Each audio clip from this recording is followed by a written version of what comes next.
Hey everybody, this is Mike with the One Stop Co-op Shop, and today I'm doing a competitive review of Quacks of Quedlinburg, or I think it's just called Quacks now, and disclaimer that I was sent a review copy of this one. Quacks of Quedlinburg is, at its heart, a push-your-luck bag building game. On your turns, you will draw tokens from a bag, and they'll advance you along this track, and the farther you go, the more victory points you get, and the more money you get to buy new tokens. But if you draw too many of the white tokens, then your potion explodes, and you only get victory points or purchasing powers, so it really hurts you. But all that money lets you buy more stuff for your bag to give you even cooler combos and cooler powers, and whoever has the most victory points after 9 rounds wins. So let's discuss 5 key things to know about Quacks of Quedlinburg. So first at number 5, the least important to know, but still important or I wouldn't mention it, are the event cards. You reveal one of these each round, and they have an effect on all the players. They'll sometimes give you immediate choices to gain bonuses, or affect you in some way depending on how you play out the round. And there are a bunch of them, so it gives you nice variety each time you play the game. Now the one caveat is sometimes the events favor one player over another just because of the situation in the game and can kind of exacerbate leads. But besides that, I like these and they give, again, nice variety to the play. Next to number 4 is a full pro for my taste, which are the variety of ingredients. So even in the base game, if you don't get the all-in set, you still have 4 different versions of each of the ingredients.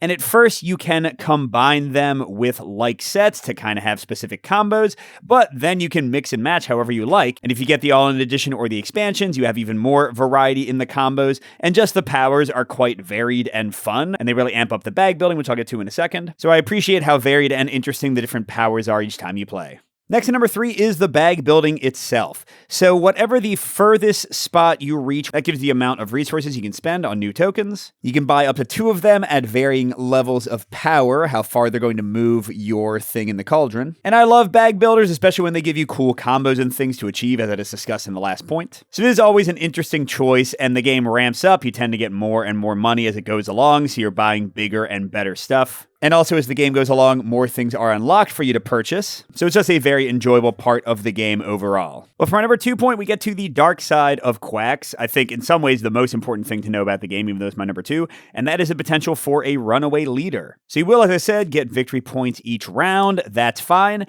But whichever player tends to survive the longest and have the most luck in their push their luck is going to buy better tokens. He's going to more often get these dice rewards that give them extra stuff. And then those better tokens are going to snowball and give them better progress, better tokens, better progress. So at least in my plays, you tend to have 1 or 2 players that are way out in front, and the rest of the players just sort of playing along with no chance to win. Now, the game does try to give a catch-up mechanic where you get a certain number of rat tails that kind of push you further into your cauldron when you are falling behind. But in my experience, it is woefully inadequate to actually give you a chance to catch up. Now, I want to be clear, this doesn't change the fun of the game, but you really need to go into it knowing this is the case, that sometimes you're just going to lose horribly, and if you can still enjoy the other stuff the game has going on, it might not bother you. But my final point, the number 1 thing to know about the game, is the push your luck bag pulling itself. And this is a mix, I think, just because it is so random and can lead to that runaway leader problem I just talked about.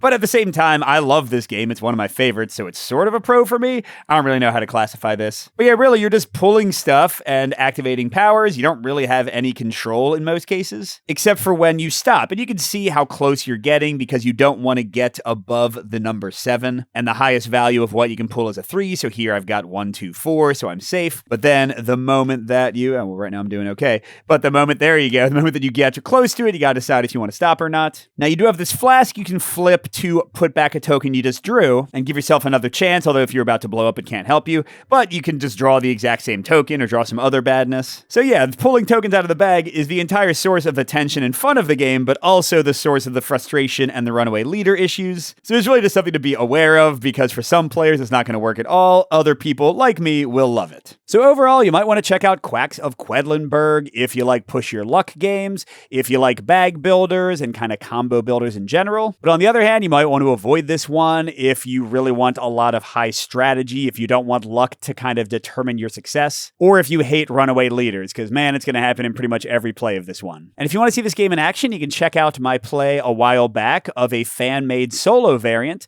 using the older edition of the game, not the newest one that I was sent. Thanks for watching, everybody. Good gaming, and I'll see you at the next stop.